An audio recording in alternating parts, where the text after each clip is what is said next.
If we could start with your team news first of all. Murillo, how's he looking? Will he be available? It's settling. We'll probably know more tomorrow to make a final decision on that one. So it's probably a touch and go one at this stage, but it is settling, and he was happy with that this morning. He's such a key player for you, isn't it? Yeah, he's done very well. He's been both before I was here and during my time here. So, yeah, it allowed us a minimal window to kind of change things around, but that's sometimes the way it happens. And how's the rest of your team news looking? Matt Sells? Yeah, Nico obviously comes back in the thinking from suspension. Matt Sells it's settling down, but it's going to be, like I say, it's not going to be days. We're not sure on the extent of how long, but it's certainly not going to be days. So, yeah, we're just hopeful that settles sooner rather than later, but he's feeling pretty good at the moment. But no other changes apart from Nico Williams? Oh, yeah. Look, a disappointing night, clearly, against Leeds, and I guess that disappointment compounded with West Ham winning the next day. How concerned are you with how that league table is looking right now? Well, it's the shifting sands of results in the Premier League. We don't expect anyone else to do us favours. We're always relying on ourselves.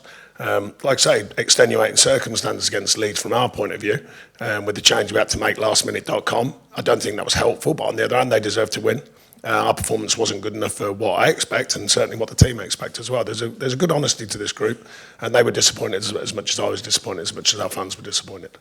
Emotions were clearly high after the game, and you know football, inevitably there's been talk of increased pressure on you. Do you think that's fair? Do you feel under pressure? It's not about fair anymore. It's just a reality of the modern life as a manager. On the same day I'm manager of the month, they're saying I should be sacked, and the media are saying it. I worked that one out. That's a new one on me, and I've been doing this a long time. I was reading just today about Eddie Howe, brilliant manager doing a brilliant job. Should he be sacked? And 3 weeks ago they're saying he should be Man United manager. So this is the modern way. This is life. It's not about good or bad. It's not about my opinion, by the way. This is a life opinion. I'm not protecting myself. This is just the way life is. Everyone wants everything now. They want it. Clickbait is the new key thing in life. Why do you think all the videos on social media are always like 10 or 15 seconds long?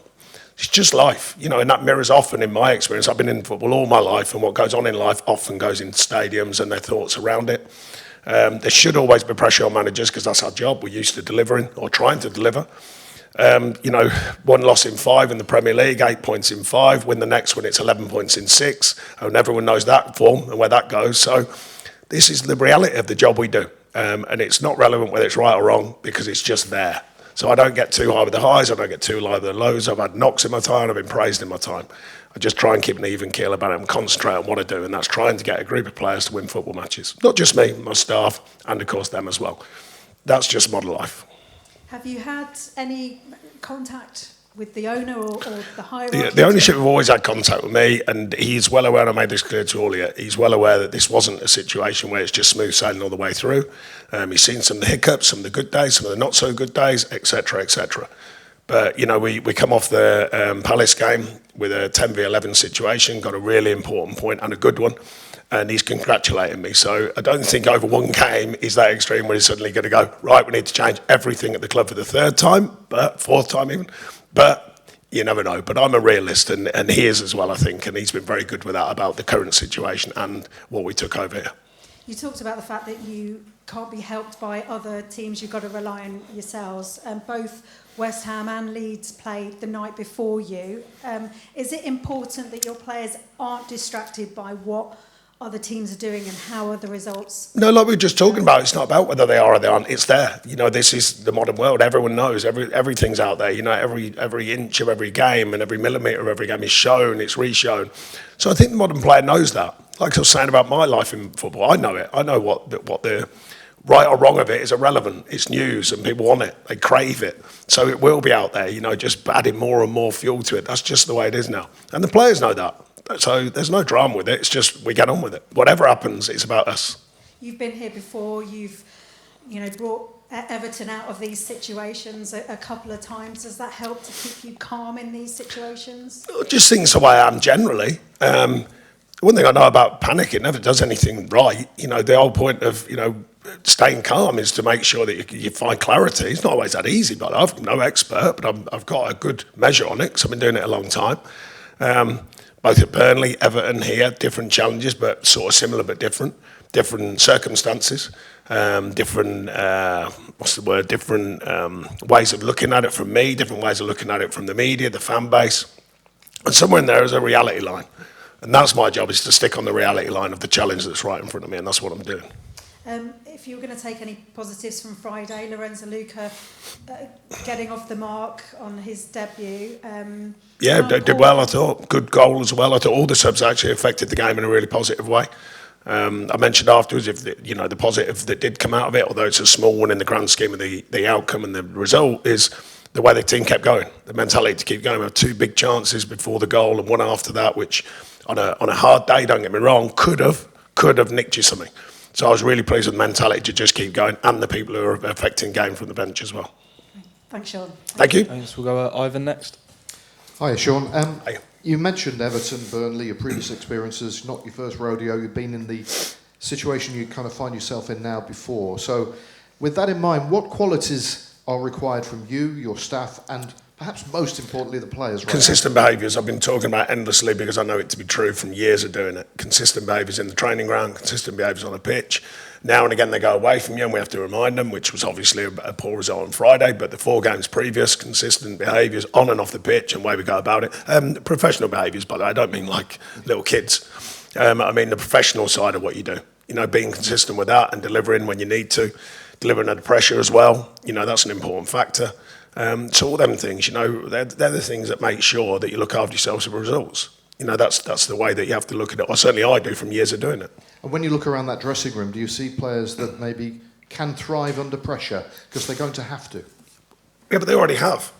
Went down to West Ham and everyone's saying it's a must-win, like they say about every game more or less nowadays, and we did. So no, there's no question of that.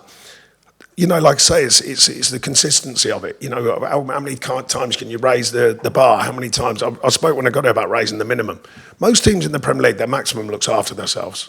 Now, most teams, not all, but if you can play at maximum, you've got a very strong chance of winning a game.